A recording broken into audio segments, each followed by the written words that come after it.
चार तरह के व्यक्ति होते हैं। अभाव में जीने वाले, प्रभाव में जीने वाले, विभाव में जीने वाले और स्वभाव में जीने वाले।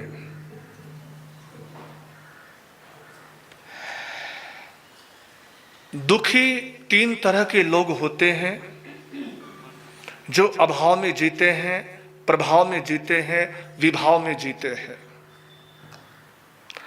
अभाव में यानी जिनको ये लगा रहता है कि मुझे जो मिला है वो अभी कम है, अभाव है।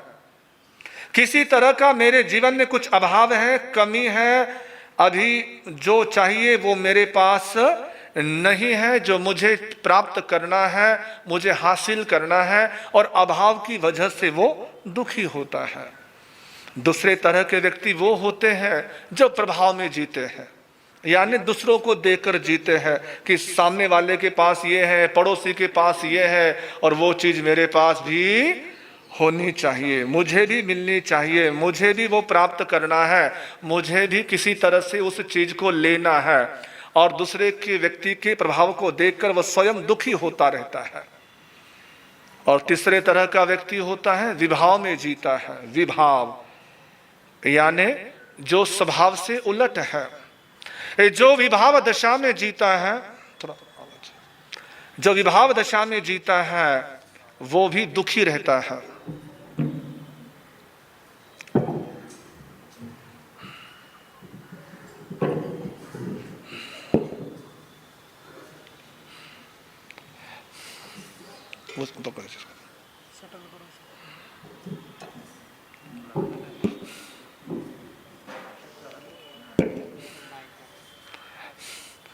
बोलिए भगवान महावीर स्वामी की।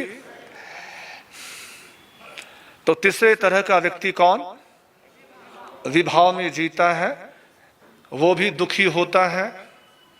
एक श्रीमती जी ने रात्रि के 2 बजे अपने पति को उठाया। उठो जी, उठो उठो उठो। अरे क्या हो गया, क्यों जगा रही है? उठो जी उठो, आप दूध पीजिए, आप दूध पीजिए। पति ने कहा कमाल है, मैं गहरी नींद में सोया हुआ था, मुझे इतनी रात को उठाया और दूध पिला रही, बात क्या है? उसने कहा ऐसे है, अभी अभी मेरी कैलेंडर पर नजर पड़ी है और मैं भूल ही गई थी कि आज तो नाग पंचमी है। आगे आप समझ ही गए होंगे कि अब इतनी रात में कहाँ जाऊंगी और आज त्योहार कौन सा है। लेकिन आप उसका अर्थ मत निकालिएगा, आपके तो बड़े अच्छे लोग हैं, है ना, आप भी अच्छे, सब अच्छे हैं। तो जो विभाव में जीता है ना, वो इस तरह का व्यवहार करता है, उसका व्यवहार ऐसा होता है। और चौथी बात कही स्वभाव में, यानी जो अपने आप में जीता है, स्वयं में जीता है। और यही हमारी बात चल रही है। ये जो श्रोताओं की चर्चा है, इन श्रोताओं की चर्चा में केवल आध्यात्मिक पहलू ही नहीं छिपा है, बल्कि आपके अपने व्यवहारिक जीवन का भी पहलू छिपा हुआ है। कि व्यवहारिक जीवन के अंदर भी आप अपने को देख सकते हैं, अपने इर्द गिर्द व्यक्ति को देख सकते हैं कि कुछ लोग ऐसे होते हैं जो स्वभाव में नहीं जीते, जिनका स्वभाव नहीं बदलता है, जिनके स्वभाव की विचित्रता नहीं सुधरती है, जो उनके अंदर कमी है, जो उनके अंदर दुर्गुण है, उस दुर्गुण को वो ठीक करना नहीं चाहते, अपने बदलाव लाना नहीं चाहते हैं, अपने में किसी तरह का परिवर्तन नहीं करते हैं। और याद रखे, जब तक व्यक्ति बदलना नहीं चाहे तब तक उसे कोई बदल नहीं सकता। आपको यदि कोई बदल सकता है, आपको यदि कोई चेंज कर सकता है, आप में यदि कोई परिवर्तन कर सकता है, तो वो है आप खुद।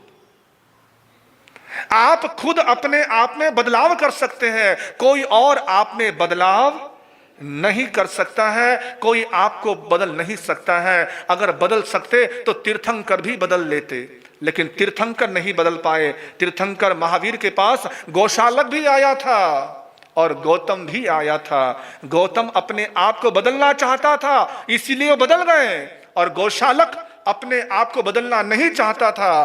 तीर्थंकर के पास रहकर भी, महावीर के चरणों में रहकर भी वो बदल नहीं पाया। यानी भगवान भी व्यक्ति का बदलाव नहीं कर सकते हैं जब तक कि व्यक्ति खुद अपने आप में बदलाव ना चाहे। जब तक हम खुद अपने बदलाव नहीं चाहते हैं तब तक कोई गुरु, कोई भगवान, कोई तीर्थंकर हमें बदल नहीं सकता है, हमें बदल नहीं सकता है। तो इसीलिए प्रभु ने कहा कि कहीं अपने आप को पहले वाले में चेक करो कि मेरा नंबर कहीं उसमें तो नहीं लगता है। दुर्भाग्य से कहीं मैं उसमें तो नहीं हूं कि जो अपने आप को बदलना ही नहीं चाहता, अपने आप को चेंज ही नहीं करना चाहता, अपने परिवर्तन ही नहीं करना चाहता है।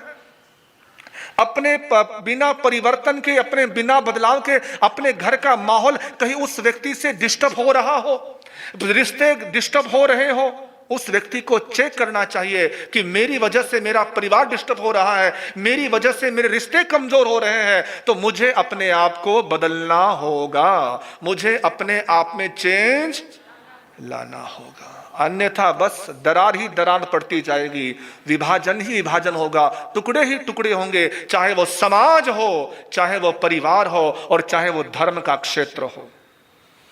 समाज के अंदर भी टकराव तभी होता है जब कोई व्यक्ति अपने आप को बदलना नहीं चाहता, चेंज करना नहीं चाहता। परिवार के अंदर भी टकराव तभी होता है जब कोई एक व्यक्ति अड़ जाता है कि मैं नहीं बदलूंगा, मैं नहीं झुकूंगा, मैं नहीं चेंज करूंगा अपने आप को, मैं बिल्कुल ठीक हूं। वहीं पर परिवार टूटता है, वही समाज टूटता है और वही धर्म संप्रदायों में विभाजन होता जाता है, होता जाता है। तो इसीलिए इसका व्यवहारिक पहलू भी हमें चिंतन में लाना है। केवल श्रोता का अर्थ केवल धर्म स्थान में आने वाला ही नहीं है, बल्कि आपके अपने घर में जो व्यक्ति हैं, आप जो अपने घर में है उस में भी आप चेक कर सकते हैं कि कहीं इसमें मेरा नंबर तो नहीं है। दूसरे तरह का व्यक्ति वो था, कैसा, कौन सा बताया था हमने? घड़े की तरह श्रोता, यानी वो व्यक्ति जिस पे थोड़ी देर के लिए असर रहता है। घर के बड़े बुजुर्ग, घर के माता पिता, घर के समझदार व्यक्ति किसी को समझाते हैं, किसी बच्चे को कुछ कहते हैं, थोड़ी देर के लिए तो वो गर्दन हिला देता, हाँ बिल्कुल ठीक है, बात बिल्कुल सही है, मम्मी जी बिल्कुल ठीक कह रही है, पापा जी बिल्कुल ठीक कह रहे हैं, दादाजी बिल्कुल ठीक कह रहे हैं, ये बराबर अच्छा कह रहे हैं, लेकिन वो जस के तस है ना, जैसे कि वैसे ही रहते हैं। गर्दन तो हिला देते हैं लेकिन अपने आप में उस बात का प्रयोग अपने व्यवहार में वो चीज नहीं लाते हैं, अपने व्यवहार में वो चीज नहीं अपनाते। थोड़ी देर के लिए उनका मन तो मान जाता है लेकिन वो पूरी तरह उसमें रमते नहीं है, उसको स्वीकारते नहीं है। राजस्थान में कहावत आती है कि पंचायत्री आज्ञा सर माथे पर, पंचायती आज्ञा सर माथे पर पानी तो वठे ही गिरेला। हाँ, पनाल को पानी वठे ही गिरेला, है ना, यानी आप जो कहते हैं वो ठीक है लेकिन मैं जैसा कर रहा हूं वैसा ही करूंगा। इस तरह का व्यक्तित्व होता है दूसरे वाला। आप अपने घर में चेक कर सकते हो, आपके आसपास ही ऐसे लोग मिल जाएंगे, थोड़ी देर के लिए मान जाते हैं लेकिन फिर से उसी पुराने ढर्रे पर आ जाते हैं, पुराने रास्ते पे फिर से आ जाते हैं, उसी पुराने रास्ते पे चलते रहते हैं। आइए अब हम तीसरे व्यक्तित्व की चर्चा करते हैं जिसे प्रभु ने श्रोता कहा है। नंदी सूत्र के अंतर्गत ये चर्चाएं आई हैं 14 प्रकार के श्रोताओं की। उसमें तीसरे नंबर का श्रोता कहा छलनी की तरह। छलनी, छलनी, छलनी हिंदी में छलनी, आप मराठी में क्या बोलते हैं उसको? आज चालनी, छालनी, छलनी। जो छलनी जो होती है उसमें एक खासियत होती है, विशेषता होती है कि हम जब भी कुछ शुद्ध चीज लेते हैं, पानी है, अगर पानी को पीने के लिए लेना है तो अक्सर घर पे आप सभी माताएं बहनें छलनी का इस्तेमाल करती हैं, छलनी का प्रयोग करती हैं कि छलनी से पानी छानकर इस्तेमाल करना है, उपयोग में लेना है। छलनी में जो अच्छी चीज है वो निकल जाती है, जो साफ चीज है, शुद्ध चीज है वो निकल जाती है, और जो गंदी चीज है उसमें रह जाती है। जो खराब चीज है उस छलनी में रहती है और अच्छी चीज छलनी से बाहर निकल जाती है। यानी ऐसा व्यक्ति, ऐसा शख्स जो छलनी के माफिक, यानी अच्छी जगह पर आकर भी, अच्छे स्थान पर आकर भी अच्छी चीज ग्रहण न करके बुरी चीज ग्रहण करता है, खराब चीज ग्रहण करता है। याद रखिए, दुनिया में कोई भी व्यक्ति ऐसा नहीं है जहां पर जिस व्यक्ति में दो चीजें ना हो, गुण और अवगुण, सद्गुण और अवगुण, गुण और दोष, अच्छाई और बुराई, कमी और खूबी। हर व्यक्ति में ये दोनों चीजें रहती हैं। कमियां भी होती हैं और खूबियां भी होती हैं। लेकिन छलनी वाला जो होता है ना, छलनी वाला जो व्यक्ति होता है, छलनी वाला जो श्रोता होता है, वो क्या देखता है, क्या ग्रहण करता है, क्या लेता है? वो लेता है कमियां, वो लेता है खामियां, वो लेता है दुर्गुण, वो लेता है अवगुण। उसकी दृष्टि अवगुण पर होती है, दुर्गुण पर होती है, दोषों पर होती है, कमियों पर होती है, खामियों पर होती है। वो अच्छी चीज ग्रहण नहीं करता है, बुरी चीज ग्रहण करता है।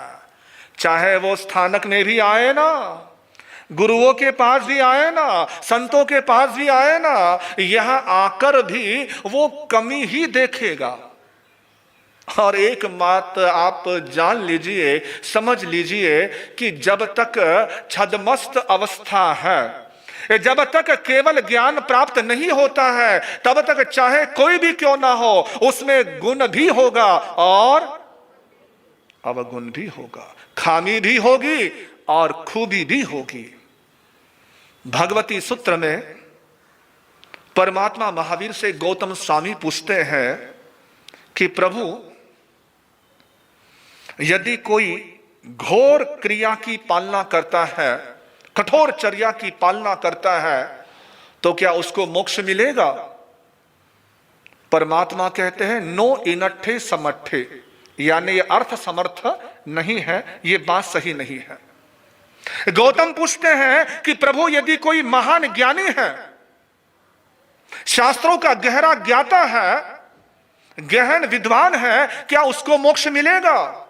नो इनट्ठे समट्ठे, ये भी अर्थ समर्थ। प्रभु, यदि कोई मति और श्रुति से शुद्ध है, क्या उसको मोक्ष मिलेगा? नो इनट्ठे समट्ठे। भगवान, यदि किसी को जाति स्मरण ज्ञान हो गया, क्या उसे मोक्ष मिलेगा? नो इनट्ठे समट्ठे। भगवान, यदि किसी को अवधि ज्ञान हो गया, क्या उसको मोक्ष मिलेगा? नो इनट्ठे समट्ठे। यानी अवधि ज्ञानी को भी मोक्ष। चर्चा और आगे बढ़ी कि प्रभु, क्या कोई परम अवधि ज्ञान का धारी है, उसे मोक्ष मिलेगा? तो प्रभु कहते हैं नो इनट्ठे समट्ठे, यानी ये अर्थ भी समर्थ। भगवान, यदि कोई मनः पर्यव ज्ञान का धारी है, मनः पर्यव ज्ञान प्राप्त कर लेता है, क्या उसे मोक्ष मिलेगा? तो प्रभु कहते हैं नो इनट्ठे समट्ठे, यानी ये भी अर्थ समर्थ नहीं है, ये भी जरूरी नहीं है कि मनः पर्यव ज्ञानी को मोक्ष मिलेगा। क्रिया पात्री को, महान ज्ञानी को, जाति स्मरण ज्ञानी को, मनः पर्यव ज्ञानी को, अवधि ज्ञानी को, परम अवधि ज्ञानी को भी मोक्ष। तो मोक्ष किसको है? मोक्ष किसे मिलेगा? निर्वाण किसको मिलेगा? सिद्ध कौन बनेगा? किसे सिद्ध अवस्था प्राप्त होगी? कौन सिद्ध बन सकता है? कौन मोक्ष प्राप्त कर सकता है? तब परमात्मा महावीर की वाणी अनुगुंजित हुई, केवलियम मनुष्य परिपूर्णम हवई सिद्धे, यानी जिसमें केवल ज्ञान प्रकट होता है वही मोक्ष को प्राप्त करता है। मोक्ष कौन जाता है? और जब तक केवल ज्ञान प्राप्त नहीं होता है तब तक की अवस्था छदमस्त अवस्था कहलाती है। चाहे वो मन परिवज्ञानी है, चाहे वो अवधि ज्ञानी है, चाहे वो जाति स्मरणी है, चाहे वो मति श्रुति का शुद्ध है, तब भी ये सारी अवस्थाएं कहलाती हैं छदमस्त। छदम, छदम शब्द से छदमस्त बना है। छदम यानी जिसमें किसी तरह का दोष है, दुर्गुण है, कमी है, खामी है, उससे कहते हैं छदमस्त। उससे छदम से छदमस्त बना। तो ऐसा कोई नहीं है, चाहे वो संत हो, महासंत हो, महामुनिराज हो, जिसमें कमी ना हो और खूबी ना हो। हर जगह खूबी भी है और कमी भी है। लेकिन ये जो होता है ना, कौन सा श्रोता, कौन सा श्रोता बताया मैंने? छलनी वाला श्रोता। ये क्या करता है पता? आखिरी बता दो, टाइम तो है नहीं, एक बात सुना दूं आपको। वो हमारे पास भी आएगा ना, महाराज के पास एक आप आम आएगा व्यक्ति जो जन साधारण है, सामान्य है, जो ऐसा श्रोता नहीं है, मथेनंदानी ऐसे करेगा, है ना, आंखें नम करेगा, मस्तक झुकाएगा, हाथ जोड़ेगा, मथेनंदानी। और वो जो आएगा ना छलनी वाला, मथेनंदामी मथेनंदामी मथेनंदामी। समझ गए आप? समझ गए? वो क्या करेगा? आसपास चारों तरफ देखेगा, महाराज के पट्टे पे क्या पड़ा है, पट्टे के नीचे क्या पड़ा है, अलमारी के ऊपर क्या पड़ा है, वहां क्या पड़ा है, यहाँ क्या पड़ा है। वो होता है छलनी वाला श्रोता। इस विषय में फिर बात करेंगे, फिर चर्चा करेंगे। आज हम यहीं पर रुकते हैं।